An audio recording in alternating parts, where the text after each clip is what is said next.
넓은 유리창 너머로 서울의 야경이 펼쳐졌다. 29살의 청년 사업가 한서준은 고아원에서 맨손으로 시작해 지금은 도심 한복판의 빌딩 꼭대기에 서 있었다. 직원들이 그의 이름을 연호하며 샴페인을 터뜨렸지만 서준은 왠지 웃음을 지을 수 없었다. 대표님, 이제 진짜 한국 최고 젊은 CEO 맞습니다. 라는 직원의 외침에도 그의 눈빛은 어딘가 멍했다. 곁에 다가온 연인 최다연이 그의 손을 잡으며 속삭였다. 당신은 충분히 대단해. 더는 증명할 필요 없어. 그러나 서준은 대답 대신 허공을 바라보다가 고아원 원장이 남긴 오래된 편지를 떠올렸다. 밤이 되어 집으로 돌아온 그는 서랍 깊숙이 넣어둔 편지를 꺼내 펼쳤다. 내가 행복하면 그것으로 족하다. 단 한 줄뿐인 글귀가 오래된 종이에 남아 있었다. 서준은 한참을 편지만 바라보다가 속으로 중얼거렸다. 행복 정말 내가 그걸 알고 있는 걸까? 늦은 오후 서준은 회의가 끝난 뒤 잠시 거리를 거닐다가 한 노인과 어깨를 부딪혔다. 노인은 떨어진 가방을 주워들며 서준의 얼굴을 바라보더니 손을 덜덜 떨기 시작했다. 내가 그 아이구나. 쉰 목소리로 흘러나온 말에 서준은 눈을 크게 떴다. 죄송합니다. 잘못 보신 것 같은데요. 그는 무심히 웃으며 발걸음을 옮기려 했다. 하지만 노인은 시선을 거두지 않고 굳은 표정으로 중얼거렸다. 내 아버지를 내가 잘 알지. 순간 서준의 심장이 철렁 내려앉았다. 그는 황급히 돌아서 노인의 팔을 붙잡고 물었다. 잠깐만요. 지금 뭐라고 하셨습니까? 제 아버지를 안다고요? 노인은 깊은 한숨을 내쉬며 주머니에서 작은 쪽지를 꺼내 건넸다. 오늘 밤 이 주소로 와라. 모든 것을 알게 될 거다. 사무실로 돌아온 서준은 보고서를 훑어보려 했지만 글자가 눈에 들어오지 않았다. 다연이 다가와 무슨 일 있어? 아까부터 멍하던데라고 물었지만 그는 고개를 저으며 대답을 피했다. 책상 위에서 반짝이는 쪽지가 자꾸만 눈길을 끌었다. 사기꾼일 수도 있잖아 속으로 중얼거리며 합리화를 해봤지만 가슴 깊은 곳에서 무언가 꿈틀거렸다. 그것은 오랫동안 눌러두었던 뿌리를 알고 싶다는 갈망이었다. 시간이 흐를수록 그의 불안은 점점 커져만 갔다. 결국 그는 직원들에게 일찍 퇴근하겠다 말한 뒤 조용히 건물을 빠져나왔다. 차 안에서 쪽지를 손에 꼭 쥔 채 그는 여러 번 마음이 흔들렸다. 괜히 갔다가 낭패를 당하면 어쩌지? 두려움이 몰려왔지만 동시에 희미한 기대가 그를 붙잡았다. 밤이 깊어갈수록 서준은 자신이 이미 결정을 내렸다는 사실을 깨달았다. 쪽지에 적힌 주소는 오래된 골목 끝 허름한 다방이었다. 문을 열자 종소리가 울렸고 싸구려 커피 향이 은은히 번져왔다. 안쪽 구석에서 노인 강은호가 앉아 있었다. 서준은 망설이다가 천천히 다가가 맞은편 의자에 앉았다. 왔군. 노인은 마치 오래 기다린 듯 담담히 말했다. 서준은 숨을 고르며 제 아버지를 안다고 하셨죠. 대체 무슨 말씀이십니까? 라고 물었다. 노인은 잠시 눈을 감더니 무겁게 입을 열었다. 내가 알고 있는 모든 게 거짓일 수도 있다. 서준은 자리에서 반쯤 일어서며 무슨 소리예요? 하고 목소리를 높였다. 노인의 눈빛은 흔들림이 없었고 마침내 그는 단호히 말했다. 지금부터 듣는 이야기는 내 인생을 송두리째 바꿀 것이다. 노인 강은호는 서준의 눈을 똑바로 응시하며 깊은 숨을 내쉬었다. 내 부모는 죽은 게 아니다. 그들은 아직 살아있다. 순간 서준의 손끝이 파르르 떨리며 테이블 위에 잔이 흔들렸다. 그는 믿을 수 없다는 듯 웃음을 흘리다 이내 목소리를 높였다. 그럴 리가 없어요. 원장님이 저를 버린 거라고 했단 말입니다. 노인은 고개를 저으며 조용하지만 단호한 목소리로 대답했다. 너를 지키기 위해 떠날 수밖에 없었다. 서준의 가슴은 분노와 혼란으로 뒤엉켰고 머릿속이 하얘졌다. 그는 자리에서 벌떡 일어나 노인을 노려보았다. 증거라도 있습니까? 지금 저를 놀리는 건 아니겠죠? 강은호는 잠시 망설이다가 낡은 갈색 지갑에서 사진 한 장을 꺼냈다. 사진 속에는 젊은 부부가 갓난아기를 안고 환하게 웃고 있었다. 서준의 시선은 아기의 얼굴에 꽂혔고 숨이 턱 막혔다. 아기의 눈매와 턱선이 자신의 것과 똑같았기 때문이다. 노인은 손가락으로 사진 속 남자를 가리켰다. 이 사람이 내 아버지다. 서준은 손이 떨리는 것을 억누르며 사진을 움켜쥐었다. 그럼 왜 저를 고아원에 버린 겁니까? 목소리가 갈라졌다. 노인은 고개를 떨군 채 낮게 대답했다. 내 부모는 거대한 음모에 휘말렸어. 그들을 죽이려는 세력이 있었지. 서준은 두 손으로 머리를 감싸주며 자리에서 몸을 웅크렸다. 사진 속 인물이 부모일지라도 모든 게 꾸며낸 이야기일 수 있다는 생각이 그를 괴롭혔다. 저보고 이걸 어떻게 믿으라는 겁니까? 서준의 목소리는 차갑게 갈라졌다. 강은호는 잔잔히 차를 들이키며 곧 직접 확인하게 될 거다라고 답했다. 그 말은 오히려 서준의 불신을 더 크게 만들었다. 그러나 사진 속 얼굴이 머릿속에서 떠나질 않아 가슴은 미친 듯이 뛰고 있었다. 그는 고아원에서 원장 소연이 애써 무언가를 감추던 표정을 떠올렸다. 분노와 갈망이 동시에 치솟으며 결국 그는 결심을 굳혔다. 좋습니다. 직접 확인하겠습니다. 하지만 거짓이라면 절대 용서하지 않을 겁니다. 노인의 눈빛은 흔들림 없이 그 결심을 받아들이고 있었다. 다음 날 아침 서준은 밤새 뒤척이다 결국 고아원으로 향했다. 낡은 담장과 오래된 벽돌 건물이 눈에 들어오자 어린 시절의 기억이 밀려왔다. 아이들의 웃음소리가 울려 퍼졌지만 그의 마음은 무겁기만 했다. 원장 김소연은 서준을 보자 따뜻한 미소를 지었으나 눈빛은 어딘가 흔들리고 있었다. 서준아, 이렇게 갑자기 웬일이니? 그녀가 부드럽게 물었다. 그는 주저하지 않고 직설적으로 내뱉었다. 제 부모님, 정말 돌아가신 거 맞습니까? 그 순간 원장의 얼굴이 굳고 두 손이 미세하게 떨렸다. 서준은 그 작은 반응만으로도 확신했다. 진실은 숨겨져 있다. 그는 원장의 손을 꼭 잡고 간절히 말했다. 부탁드립니다. 이제는 다 말씀해 주세요. 김소연은 깊은 한숨을 내쉰 뒤 서랍에서 오래된 봉투 하나를 꺼내 놓았다. 서준은 봉투를 받아들고 천천히 봉인을 뜯었다. 안에는 두툼한 문서와 여러 장의 사진이 들어있었다. 첫 장에는 혼인신고서가 있었고 이름 칸에는 한민재와 강미란이 선명하게 적혀 있었다. 그 아래에 붙은 사진 속 두 사람은 분명히 부모처럼 다정한 미소를 짓고 있었다. 그러나 다른 문서에는 굵은 글씨로 내부 고발자라는 단어가 박혀 있었다. 서준의 손끝이 떨리며 문서 모서리가 구겨졌다. 그분들은 왜 저를 떠났던 거죠? 그의 목소리는 간절하면서도 분노로 흔들렸다. 원장 김소연은 눈을 감은 채 힘겹게 말했다. 너를 지키기 위해서였다. 내가 그들의 약점이 될까 두려웠던 거야. 그 순간 서준의 눈에 눈물이 고이며 낮은 목소리가 흘러나왔다. 그럼 이제 제가 해야 할 일은 뭡니까? 서준은 봉투 속 문서를 다시 들여다보며 한 문구에 시선이 멈췄다. 거기에는 굵은 글씨로 내부 고발자 보호 프로그램이라고 적혀 있었다. 그 순간 그는 부모가 단순히 자신을 버린 것이 아니라 거대한 비밀에 휘말렸음을 깨달았다. 하지만 아직 모든 게 안개처럼 흐릿했고 진실을 확인할 길이 필요했다. 결국 그는 가장 믿을 수 있는 사람, 다연에게 모든 사실을 털어놓았다. 다연은 충격의 말을 잃었지만 끝내 그의 손을 꼭 잡으며 말했다. 당신 혼자가 아니야. 같이 가자. 그 말에 서준의 마음에 작은 용기가 싹 텄다. 두 사람은 다시 강은호를 찾아가기로 결심했다. 그리고 약속된 장소에 도착했을 때 노인은 이미 그들을 기다리고 있었다. 강은호는 낮은 목소리로 서준과 다연을 바라보며 입을 열었다.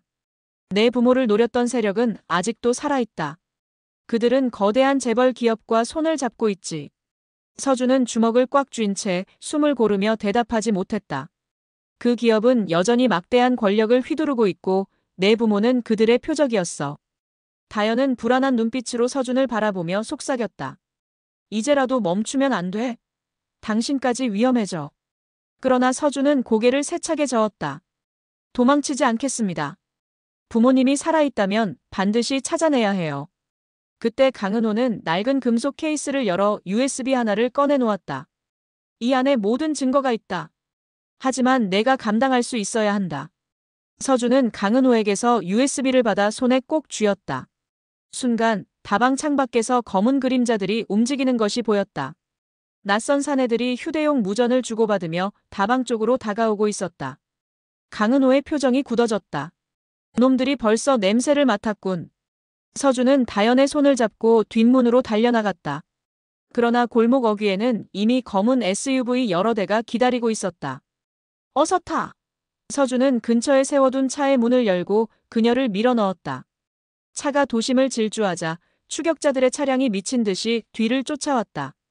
총성이 울리며 유리창이 산산이 부서지고 다연이 비명을 질렀다. 서준은 이를 악물고 핸들을 꺾어 좁은 골목으로 파고들며 추격을 따돌렸다. 서준은 강은호가 남긴 또 다른 단서를 따라 외곽의 낡은 별장에 도착했다. 문을 열자 먼지가 쌓여 있었지만 내부에는 누군가 최근 다녀간 흔적이 선명했다. 탁자 위에는 급히 남겨둔 듯한 종이 쪽지가 놓여 있었다. 그 종이에는 짧게 그러나 강렬한 문장이 적혀 있었다. 우리는 아직 살아있다. 언젠가 다시 만나자. 글씨는 떨려 있었지만 서준은 그것이 부모의 필체임을 직감했다. 그는 무릎을 꿇고 종이를 붙잡은 채 눈시울을 붉혔다. 다연이 그의 어깨에 손을 얹으며 조용히 말했다. 당신 부모님 분명 어딘가에 계셔.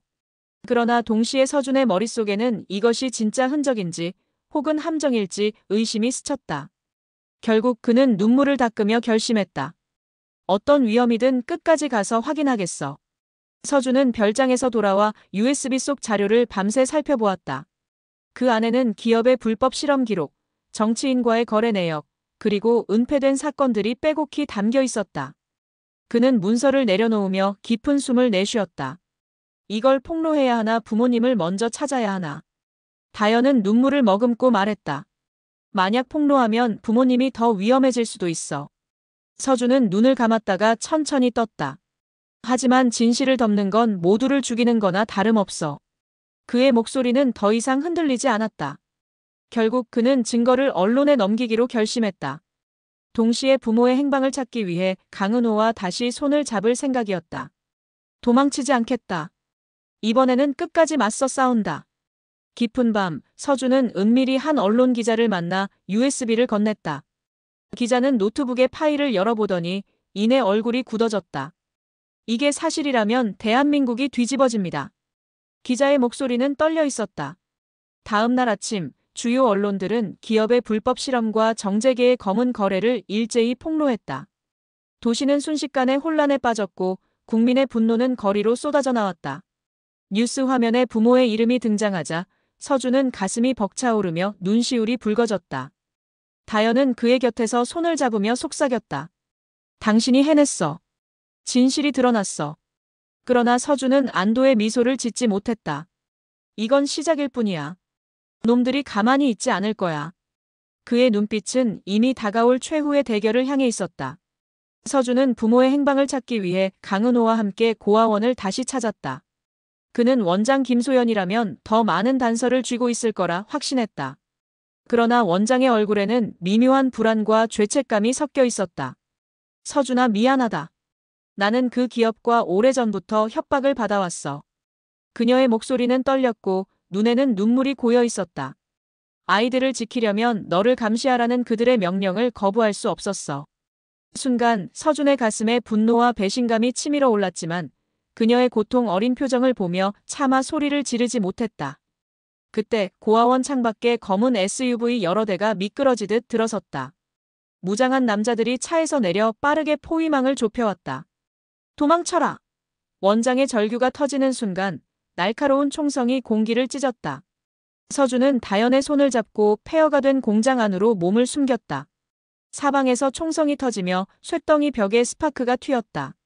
그는 숨을 고르며 주위를 둘러보았고 어둠 속에서 부모의 희미한 신음소리가 들려왔다. 낡은 방 안 쇠사슬에 묶인 두 사람이 있었다. 바로 그의 부모였다. 아버지, 어머니. 서준의 목소리가 떨렸다. 부모는 지친 얼굴로 아들을 바라보며 눈물 어린 미소를 지었다. 우린 내가 올 줄 알았다.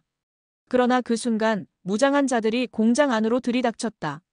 서준은 이를 악물고 철근 파이프를 움켜쥐며 다연과 함께 필사적으로 맞섰다. 총성과 비명 속에서 마침내 경찰차의 사이렌이 울려 퍼지며 지원군이 도착했다. 새벽녘 경찰의 제압이 끝나자 공장 안은 고요를 되찾았다. 서준은 쇠사슬에 묶인 부모를 풀어주고 뜨겁게 끌어안았다.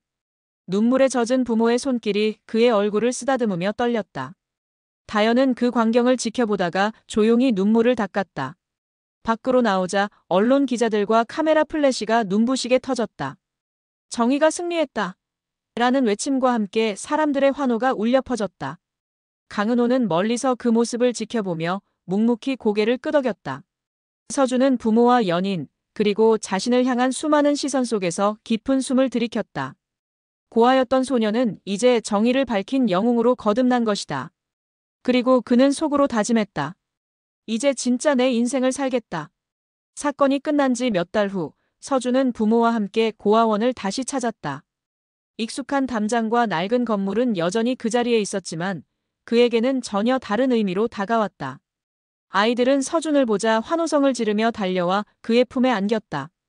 그 순간 그는 자신이 이제 더 이상 고아가 아님을 실감했다. 부모는 멀리서 아이들과 함께 웃고 있는 아들을 바라보며 눈시울을 붉혔다. 다현은 아이들과 뛰어놀며 환하게 웃었고 그 모습은 서준의 가슴을 따뜻하게 채웠다. 이제야 진짜 가족이 무엇인지 알 것 같아. 서준은 속삭였다. 한때 공허했던 마음은 더 이상 그를 괴롭히지 않았다. 그는 부모의 아들이자 누군가의 연인, 그리고 아이들의 희망이 되었다. 새로운 아침 햇살 속에서 서준은 다시 시작할 용기를 얻었다. 서준은 다시 사업 현장으로 돌아왔지만 예전과는 전혀 다른 사람이 되어 있었다. 이제 그의 눈에는 돈과 성공보다 사회적 책임이 먼저였다. 직원들을 모아 회의실에 선 그는 단호하게 말했다. 우리가 만든 성과는 세상을 밝히는 데 쓰여야 합니다. 그것이 진짜 성공입니다. 사람들은 박수를 보냈고 그 박수 소리에 서준의 가슴은 벅차올랐다. 언론은 여전히 그를 정의를 밝힌 청년 사업가라 칭송했지만 그는 그 호칭에 연연하지 않았다. 저녁이면 가족과 식탁에 앉아 평범한 밥을 나누는 시간이 더 소중했다. 부모는 늘 그의 옆자리에 있었고 다현은 변함없이 든든한 동반자로 곁을 지켰다. 어느 날 다현은 수줍게 미소 지으며 손을 내밀었다. 우리 이제 진짜 미래를 함께 그려볼까? 서준은 눈을 감고 고개를 끄덕였다. 서준은 부모와 함께 고요한 바닷가를 걸으며 지난 시간을 떠올렸다. 파도 소리가 귓가를 스칠 때마다 그의 가슴 속에 켜켜이 쌓였던 상처들이 조금씩 씻겨 내려가는 듯했다. 강은호는 멀리서 그들을 지켜보다가 미소를 남긴 채 홀로 자리를 떠났다. 그 뒷모습은 모든 임무를 마친 사람처럼 평온하고 담담했다. 서준은 그를 향해 마음속으로 감사 인사를 전했다. 석양이 바다 위를 붉게 물들릴 때 다현이 그의 손을 꼭 잡았다. 이제 우리만의 이야기를 써내려가자. 그녀의 목소리는 따뜻하고 단단했다. 부모는 서로의 어깨에 기대어 세상 그 어떤 것보다 값진 미소를 지었다. 고아였던 소녀는 이제 가족을 되찾은 남자가 되었고 정의를 밝힌 증인이 되었다. 서준은 붉은 노을 속을 바라보며 속삭였다. 나는 이제 진짜 나로 살아간다.